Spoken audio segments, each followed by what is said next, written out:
Santa was very good to Ole Miss football this transfer portal season. We'll tell you what we mean about that. Walter Nolen, absolutely off the charts. Excellent. Anyway, this is the Locked On Ole Miss podcast. You are Locked On Ole Miss, your daily podcast on the Ole Miss Rebels. Part of the Locked On Podcast Network, your team every day.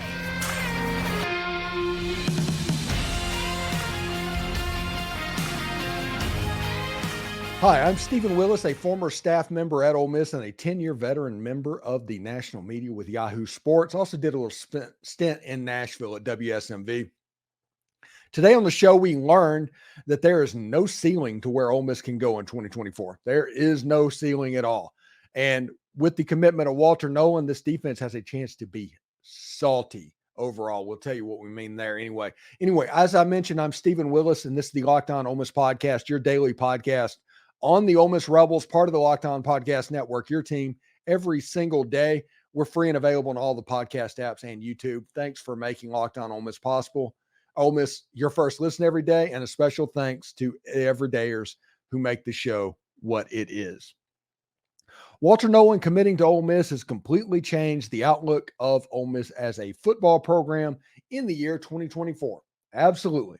Doesn't even really hear anything other than that.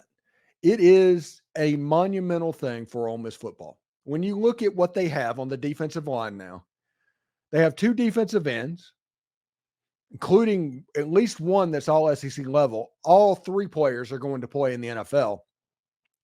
But you have Princely Umanmielen, you have Tyler Baron, and now you've added Walter Nolen to go alongside J.J. Pegues, Jared Ivey, Xavion Harris, those players as well.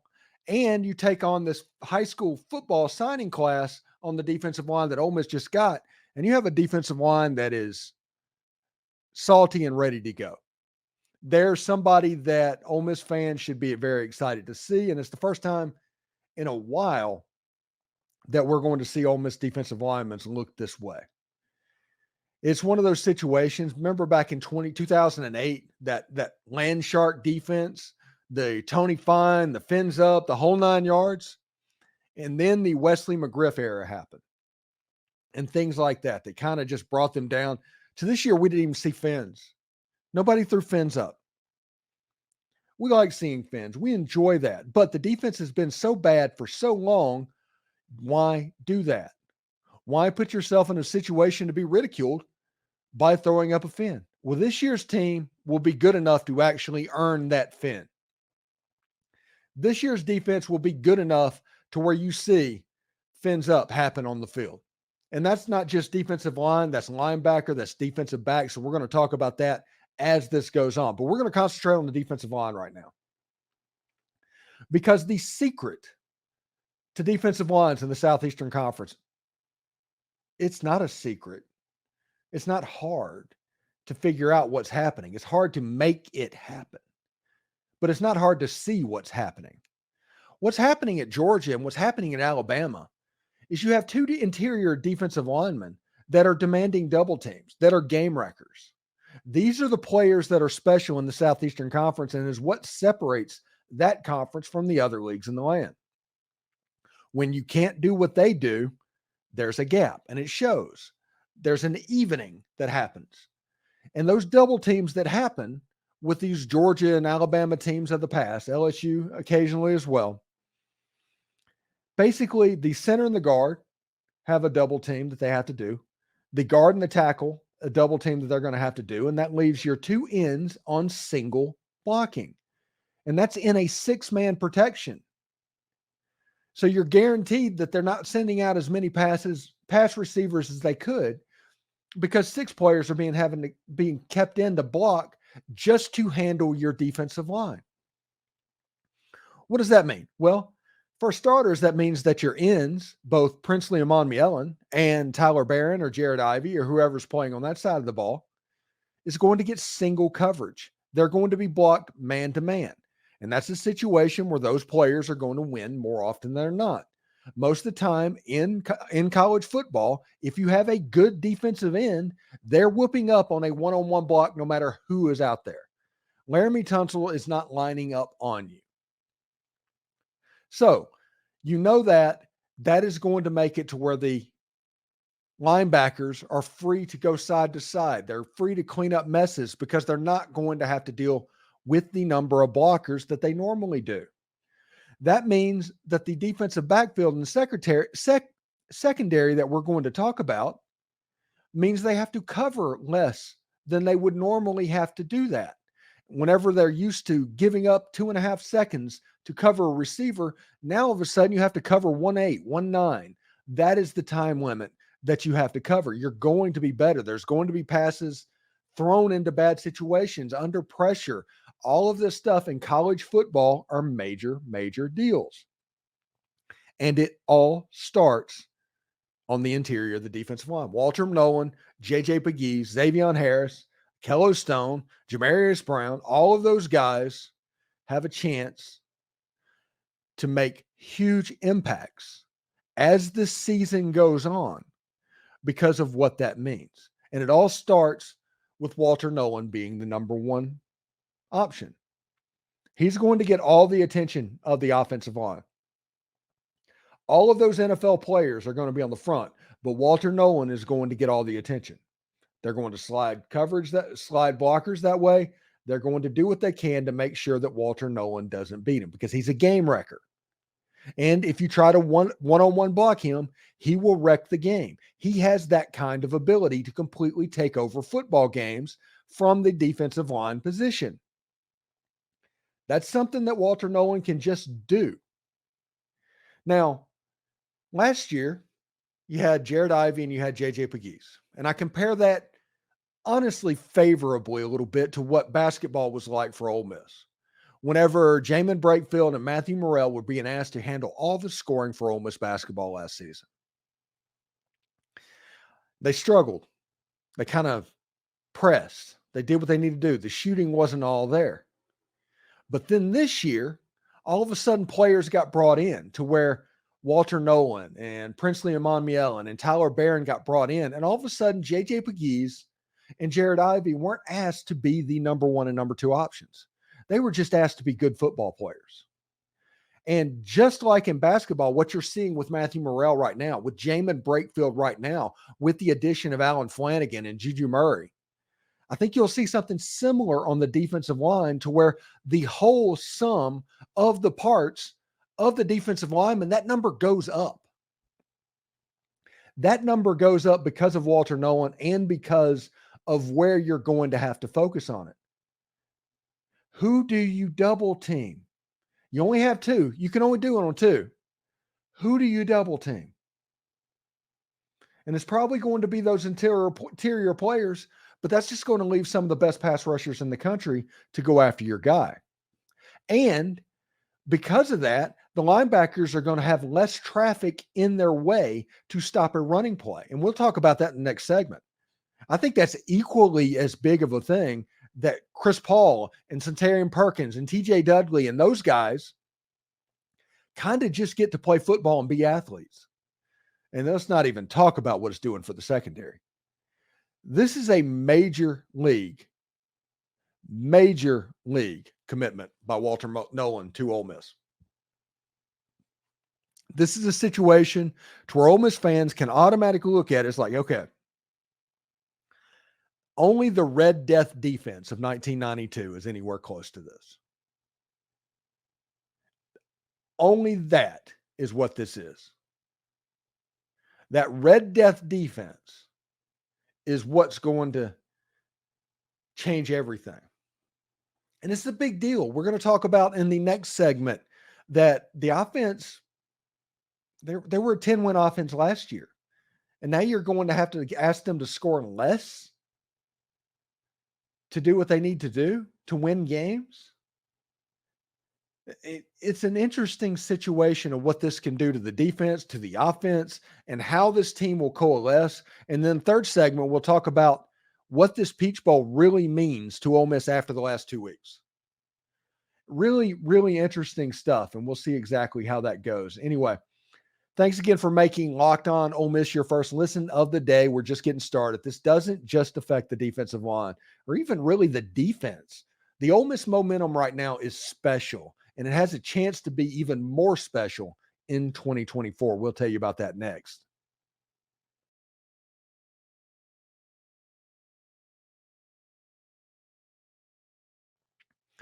Locked On Ole Miss has launched the first ever national sports 24/7 streaming channel on YouTube. Locked On Sports Today is here for you 24/7, covering the top sports stories of the day with local experts of Locked On, plus our national shows that cover every single league. Go to Locked On Sports Today on YouTube and subscribe to the first ever national sports 24/7 streaming channel. All right, so this isn't just going to be a boon for the defensive line. The defensive line is going to be amazing. Don't get me wrong. I'm excited about what this defensive line can be. But I'm also excited about the ripple effect for that defense that it's going to cause. And the athletes that are being recruited all over the field are going to be the beneficiaries of this defensive line, with Princely Umanmielen, Walter Nolen, and Tyler Baron just up there being dudes. But what about linebacker? Chris Paul, transfer from Arkansas, best linebacker in the portal. Even after anybody's gone into the portal so far, he probably still holds that crown. He was a preseason last year Butkus Watch Award list person. Really, really good football player. You match him up with TJ Dudley, who was a transfer last year, with Suntarine Perkins, who is a 5-star best linebacker in the country last season.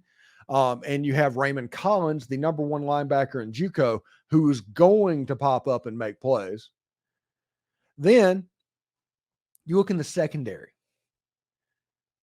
DeCamerion Richardson, Taz Nicholson, Key Lawrence, Louis Moore, DeCamerion McDonald, Cedric Beavers. These are impact-type players that are being brought in to do a specific thing that they don't have to do for as long because of what Walter Nolen brings to the table as a defensive lineman. We're looking at a defense that gave up 23 points per game last year. Just 23. And there wasn't that long ago. I mean, most people watching this video's lifetime, they remember recently when Ole Miss gave up 31 to Southern Illinois. You're like, well, the defense played all right today. This defense last year gave up 23 points again. They gave up more than, like, it got out of control 2 or 3 times, maybe 2.5 as the season went on. Georgia they worked them pretty good. LSU worked them pretty good defensively. And Texas A&M in the second half was hard to stop. So maybe 2.5 times. But even then, they gave up 23 points per game. That was the total amount. Good or mid to bad offenses were just completely eaten up by Pete Golding last year. So what is Ole Miss's answer? Well, get better. Get better physically. Get better appearance-wise. Get better as a way of size-speed ratio. Walter Nolen, Princely Umanmielen, Tyler Baron, DeCamerion McDonald, Louis Moore, Taz Nicholson, DeCamerion Richardson. Those guys. Now, I'm not saying anything negative about the other players because you can mix and match them. You know how I view G5 schools. I think there's a call-up element of these schools that are playing in like the MAC, the Sun Belt, and Conference USA. And Ole Miss can find players in that. That's where Trey Harris got found. And he is potentially the best wide receiver in the Southeastern Conference. They have a part. Now, you probably can't make your living doing nothing of that. And you need some guys that are kind of physically able to stand up and cover ground and do things in the SEC that you want. But that G5 route is always going to have a benefit for Ole Miss moving forward. But right now, Ole Miss defensively, especially defensively, SEC level schools, transfers in. Heck, offensively, you got Juice Wells from South Carolina. You have a chance, a remarkable chance this year to not only compete for a home playoff game in the first year of the 12-team playoff, but a bye. And for those of you who don't know, The only teams eligible for that bye is a conference winner. You have to win the SEC championship game to get that bye. But Ole Miss is in the discussion for it. Alabama's going to be good. Georgia's going to be good. Texas is going to be good. Then it's probably Ole Miss and the next tier of schools. That's the way it's set up right now. It's weird to think about, but that's the way it's set up right now. Ole Miss is in a better position than they have been in 60 years, probably. And you have a chance to do some special things by committing, by going all in. And I'm not talking about calling up the Grove Collective and making a deposit right now. Although if you want to, give them a call. But I'm talking about going all in emotionally, going all in mentally, going all in all of the facets that are a part of your fandom. Go all in. Because if not now, when? I'm not sitting here telling you that Ole Miss is going to win the national championship this year. I'm telling you they're going to be in the discussion for it. Heck, they might be in the discussion for it right now. But emotional, enjoy this ride. I guarantee you there were people in 1957 to 62 or whenever that era was that completely just didn't get to enjoy that era because they wouldn't do that. They wouldn't game to game it. They didn't have that mindset. They were constantly worried about it ending. Well, here's the secret to all that. All these eras end. Nobody is good forever. Nobody is bad forever. It all changes. So enjoy this. Make it fun. Yell your hearts out. Watch every game on TV. However you consume what you're doing, do it and enjoy it as much as possible because one of the main factors of this show is fun. We want everything to be fun. Fun is one of the most paramount parts of being an Ole Miss Rebel fan. We want it to be fun. So we're going to allow it to be fun. And we're going to make sure that we protected it being fun for as many people as possible. But until then, enjoy this. If you can't be excited right now for Ole Miss football, I don't know if you can be excited for better or for worse. Still more to come on Locked On Ole Miss, part of the Locked On Podcast Network, your team every day. Everyone is looking to 2024, and they should. So what does the Peach Bowl actually mean? Really interesting stuff.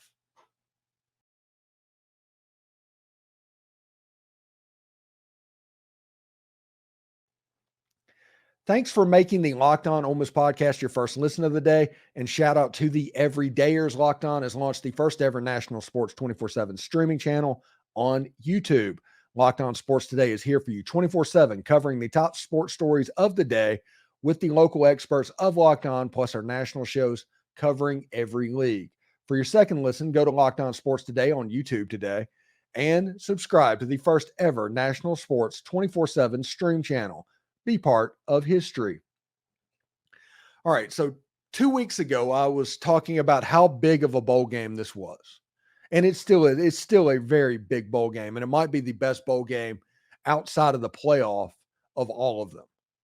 I mean, it's going to be a must-watch game, 11 o'clock Central Time on Saturday, December 30th at the Peach Bowl in Atlanta, Georgia.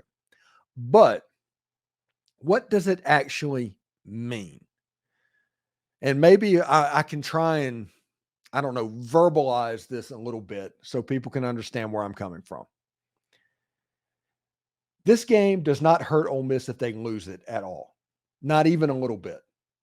Ole Miss will have the ability to win their way and do whatever they want to do in 2024 with a loss. So nobody must win this game, all of this. But this game still is important because this is the benefit that Ole Miss can get from this football game.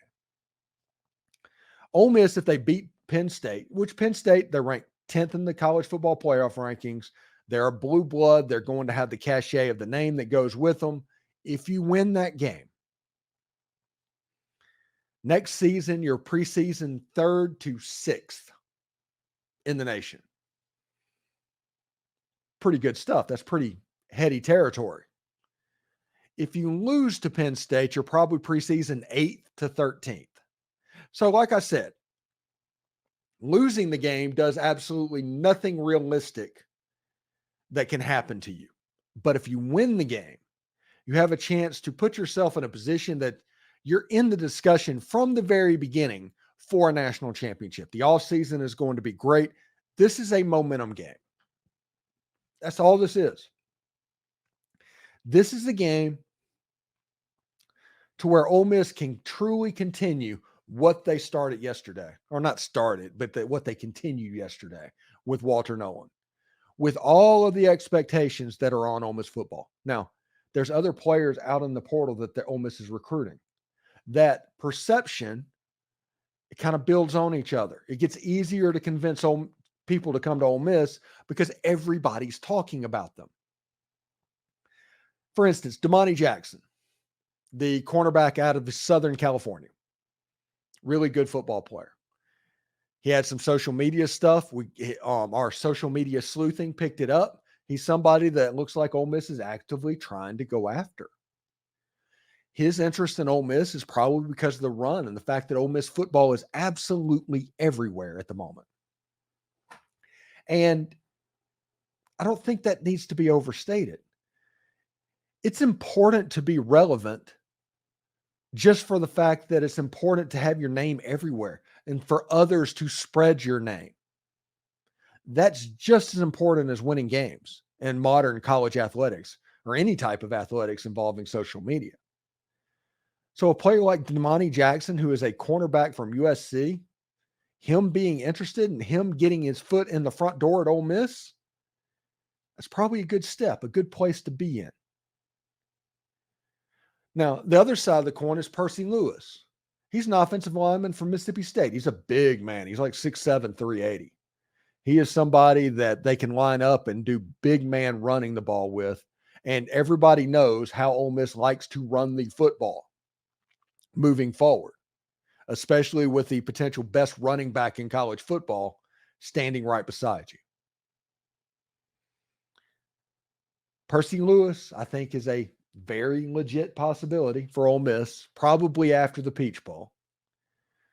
I think it'll be interesting to see what Ole Miss does about Stone Blanton, although I think he's probably Mississippi State bound, honestly.